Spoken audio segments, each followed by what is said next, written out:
ہمارے شیخ حضرت مفتی رشید احمد صاحب رحمہ اللہ تعالی کی تحقیق یہ ہے کہ فرض نماز کے بعد جو اجتماعی دعا ہے وہ کہیں بھی ثابت نہیں ہے. اجتماعی کیا، انفرادی بھی ثابت نہیں ہے ہاتھ اٹھا کے، جو ان کی تحقیق ہے. جو ہم فرض کے بعد اجتماعی دعا مانگتے ہیں نا، یہ بھی ثابت نہیں ہے. ان کی تحقیق بتا رہا ہوں آپ کو. اور فرض کے بعد رفع الیدین کر کے انفرادی دعا بھی ثابت نہیں ہے. ایک روایت ہے، اس میں ضعیف ہے، اور اگر اس کو مان لیا جائے صحیح تو زندگی میں ایک آدھ مرتبہ آپ نے کیا یہ کام. تو ورنہ اصول یہ ہے احادیث کا کہ جس کام کا وقوع نبی کے دور میں کثرت سے ہوا ہو اس کے ناقلین بھی کثرت سے ہونے چاہیے. اس کو کہتے ہیں عموم بلوا، یعنی جس خبر واحد میں یہ دیکھا جاتا ہے کہ اگر اس میں عموم بلوا تھا، ابتلا زیادہ تھا، تو اس کا ایک آدھ ناقل نہیں ہونا چاہیے تھا.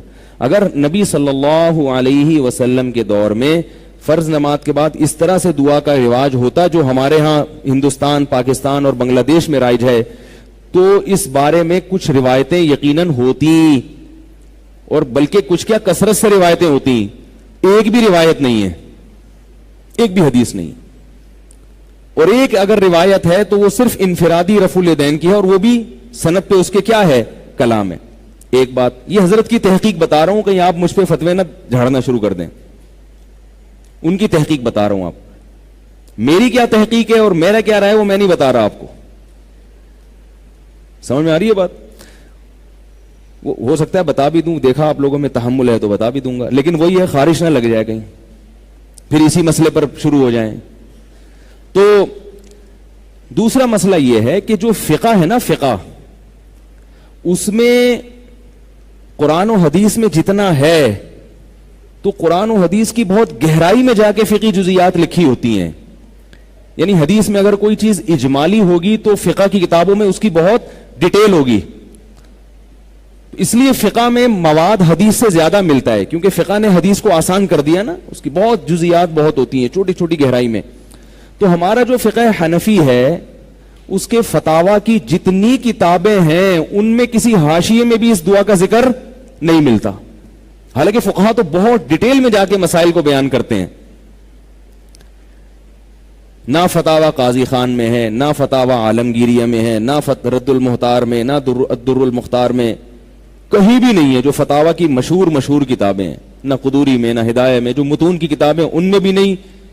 جو فقہ حنفی تو عربی میں ہے نا، اصل میں اردو کتابیں تو بعد میں لکھی گئی ہیں، اور اردو کتابوں میں حوالے تو عربی ہی کتابوں کے ہوتے ہیں، وہ خود سے تھوڑی کچھ لکھتے ہیں.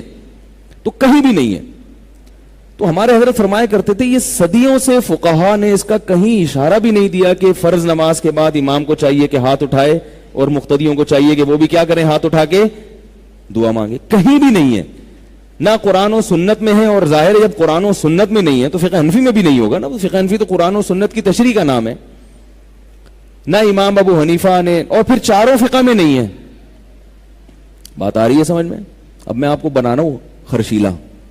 اب آپ جائیں گے دوسری مسجد کے امام کو نا چھیڑیں گے، بولیں گے کہاں سے، تو ابھی میں خارج ختم بھی کروں گا انشاءاللہ. یہ تو میں ایک مثال دے رہا ہوں نا، مثال. تو کہیں بھی نہیں ہے، یعنی فقہ کی کسی کتاب میں بھی نہیں ہے. تو جیسے کہ سعودی عرب میں نہیں ہوتی نا، سعودی عرب میں نہیں ہوتی، اس لیے کہ وہ بھی یہ کہتے ہیں بھائی کہیں ہے ہی نہیں. تو ہمارے حضرت کی تحقیق یہ تھی کہ بھئی یہ تو نہ فقہ حنفی میں ہے، نہ فقہ شافعی میں ہے، نہ فقہ مالکیہ میں ہے، نہ فقہ حنبلیہ میں. رہا یہ مسئلہ کہ حدیث میں تو بہت زیادہ تذکرہ ہے کہ فرض نماز کے بعد دعا قبول ہوتی ہے، تو بخاری مسلم کی حدیثیں ہیں. تو ہمارے حضرت فرمایا کرتے تھے کہ نبی صلی اللہ علیہ وسلم کی ایک حدیث کا مطلب دوسری حدیث ہی کی روشنی میں حل کیا جائے گا نا. ایک طرف حدیث میں آ رہا ہے فرائض کے بعد دعا قبول ہوتی ہے، ایک طرف حدیث میں آتا ہے کہ نبی نے فرض نماز کے بعد کبھی بھی دعا، اجتماعی تو ملتی نہیں ہے، انفرادی بھی ایک ضعیف روایت ہے کہ ایک دفعہ زندگی میں، اور خلفائے راشدین سے بھی کہیں نہیں ملتا، صحابہ سے بھی کہیں نہیں ملتا. تو فرمایا کرتے تھے یہاں جو آتا ہے نا فرض نماز کے بعد دعا، اس سے دعا سے وہ وظائف مراد ہیں جو نبی پڑھا کرتے تھے، ان کو دعا سے تعبیر کیا گیا ہے. وظیفہ کسے کہتے ہیں؟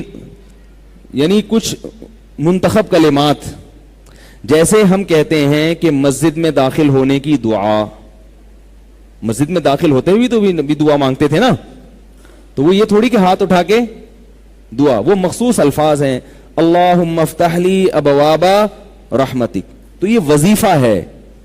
آئی بات سمجھ میں؟ آذان کے بعد کی دعا، تو وہ دعا میں کیا ہے؟ وہ مخصوص کلمات ہیں جو بطور وظیفے کے پڑھے جاتے ہیں، اللہم رب ہذہ الدعوۃ التامہ. تو ہم جب سب حدیثوں کو ملا کے دیکھتے ہیں تو فرض نماز کے بعد جو ہمیں دعائیں ملتی ہیں وہ کیا ہیں؟ اللہم انت السلام ومنک السلام تبارکت یا ذا الجلال والاکرام، اللہم لا مانع لما اعطیت ولا معطی لما منعت ولا ينفع ذا الجد منک الجد. اسی طرح اللہ لا الہ الا هو الحی القیوم. یہ جو مخصوص منتخب کلمات ہیں جو حقیقت میں وظائف ہیں، وظائف کہتے ہیں مقررہ اوقات پر پڑھی جانے والی مخصوص دعائیں، اس سے یہ مراد ہے. آ رہی ہے بات کہ نہیں آ رہی ہے؟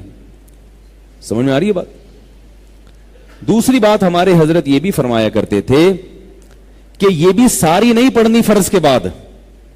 نبی نے کبھی کوئی پڑھی اور کبھی کوئی پڑھی، کیونکہ دوسری حدیثوں میں آتا ہے کہ نبی صلی اللہ علیہ وسلم سنتوں اور فرائض میں تاخیر نہیں کرتے تھے.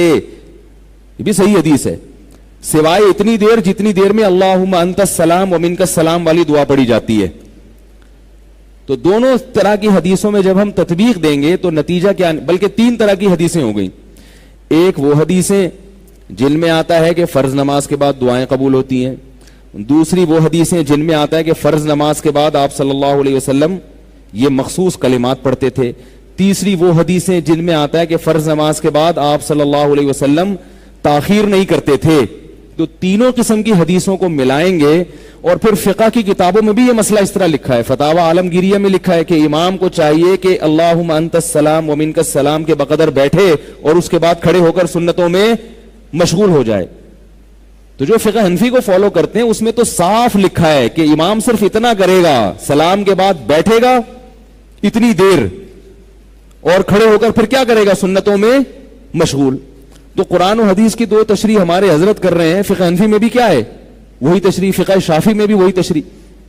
تو اب یہ بڑی مضبوط بات بن جاتی ہے کہ جب تمام حدیثوں کو آپ ملائیں تو پتہ یہ چلا کہ حدیثوں میں جو آتا ہے فرض نماز کے بعد جو لمبی دعاؤں کا آتا ہے اس سے مراد فرض نماز تکمیل کے ساتھ، اور فرض کی تکمیل کب ہوتی ہے؟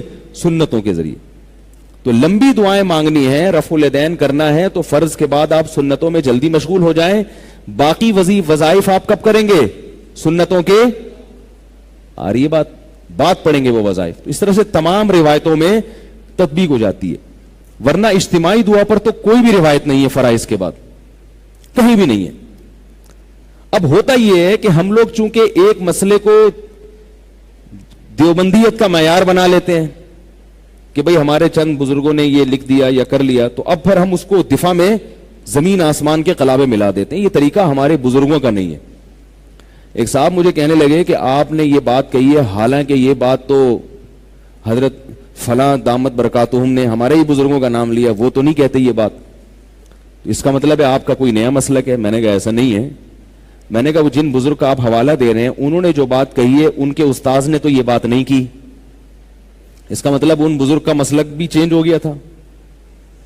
تو بھائی اگر کوئی اپنے کسی بزرگ سے کسی مسئلے میں اختلاف کر لیتا ہے تو اس سے نہ وہ ان بزرگوں کی فہرست سے خارج ہوتا ہے نہ کوئی مسلک چینج ہوتا ہے. یہ تو علماء میں ہمیشہ سے چلا آ رہا ہے. یہ تو ہوتا ہے، یہ تو علمی اختلاف ہوتا ہے. تو اب میں جو اصل بات بتانا چاہ رہا تھا کہ بھئی یہ میں نے بہت مختصر دلائل دی ہیں. تو ایک صاحب نے مجھے کہا کہ نہیں، فرض نماز کے بعد اجتماعی دعا ثابت ہے، اسے پہ فلاں مولوی صاحب نے پوری کتاب لکھی ہے. میں نے کہا ثابت نہیں ہے اس لیے کتاب لکھی ہے. ثابت ہوتا تو ایک حدیث کا حوالہ دے دیتے یا فقہ کی کسی کتاب کا حوالہ دے دیتے. میں فقہ کی کتاب کو حدیث پہ ترجیح نہیں دیتا. فقہ میں ہم دیکھتے ہیں کہ کہیں بھی ایسا نہیں ملتا کہ حدیث کے خلاف جا رہی ہو. لوگوں کی فہم ناقص ہوتی ہے، ان کو وہ فقہ کی عبارت حدیث کے خلاف لگتی ہے، ہوتی نہیں ہے. اور اگر فقہ کی کوئی عبارت حدیث کے خلاف ہوتی ہے تو اس پہ ہمارے مشائخ پہلے اس کے خلاف فتویٰ دے چکے ہوتے ہیں. وہ فقہ حنفی کا پھر حصہ نہیں ہوتی. فقہ کی ہر کتاب کا ہر مسئلہ فقہ حنفی نہیں ہوتا، مفتہ بھی ہی قول ہوتا ہے فقہ حنفی کہ جس پہ فتویٰ دیا جاتا ہے. تو اب جو میں اصل بات بتانا چاہ رہا تھا، ہمارے حضرت کی یہ تحقیق تھی اور اس تحقیق کو ہندوستان کے بہت سے بڑے بڑے علماء نے مانا بھی حضرت مولانا اشرف علی تھانوی رحمہ اللہ تعالی کے جو آخری خلیف، آخری تو نہیں، بہت یعنی آخری خلفاء میں سے ایک تھے، مولانا ابرار الحق، وہ بھی فرض نماز کے بعد دعا کے قائل نہیں تھے، وہ بھی حکیم الامہ کے اجل خلفاء میں سے تھے، بلکہ انہوں نے تو بعض علماء سے ملاقات اس لیے چھوڑ دی کہ بھائی جب تمہاری بھی یہ تحقیق ہے کہ فرض کے بعد اجتماعی دعا ثابت نہیں ہے تو تم کیوں مانگتے ہو، اس وجہ سے انہوں نے ملنا چھوڑ دیا تو اس مسئلے میں اتنے، حالانکہ وہ بھی حکیم الامہ کے خلفاء میں سے تھے۔ حضرت مفتی محمد شفیع صاحب رحمہ اللہ تعالی جو مفتی اعظم پاکستان تھے، انہوں نے نماز کے بعد دعا پر ایک رسالہ لکھا ہے، اس میں بھی انہوں نے یہ لکھا ہے کہ یہ دعا ثابت، بھائی دارالعلوم کے بانی جو تھے نا حضرت مفتی محمد شفیع صاحب رحمہ اللہ تعالی، انہوں نے بھی یہ لکھا ہے۔ تو ہمارے حضرت کی بھی ایک اور بہت سے علماء ان کے ساتھ تھے اس مسئلے میں۔ اب میں آپ کو جو اصل بات بتانا چاہ رہا ہوں، حضرت نے ایک تحقیق لکھی، پورا رسالہ لکھا، بات ہو گئی، اور حضرت نے اپنے مدرسے میں یہ کیا کہ اس کو بند کر دیا۔ میں نے وہاں 3 سال امامت کی ہے دارالافتاء والارشاد میں، 3 سال میں ایک مرتبہ بھی فرض نماز کے بعد ہاتھ نہیں اٹھایا، انفرادی میں بھی نہیں اٹھایا، حضرت کی طرف سے پابندی تھی کہ نہیں اٹھا سکتے آپ، لیکن حضرت نے یہ کبھی نہیں کہا کہ جا جا کے دوسرے مولویوں کو پن کرو، آئیو سمجھ، ان کو بولو یہ ثابت نہیں ہے تو آپ کیوں کرتے ہیں۔ بات آ رہی ہے؟ جو اصل بات میں سمجھانا چاہ رہا تھا نا وہ یہ، دیکھو کوئی مسجد کے امام تمہارے اگر کر رہے ہیں تو ان کو جا کے بتاؤ کہ یہ تو یہ لکھا ہوا ہے، آپ یہ کیوں کر رہے ہیں۔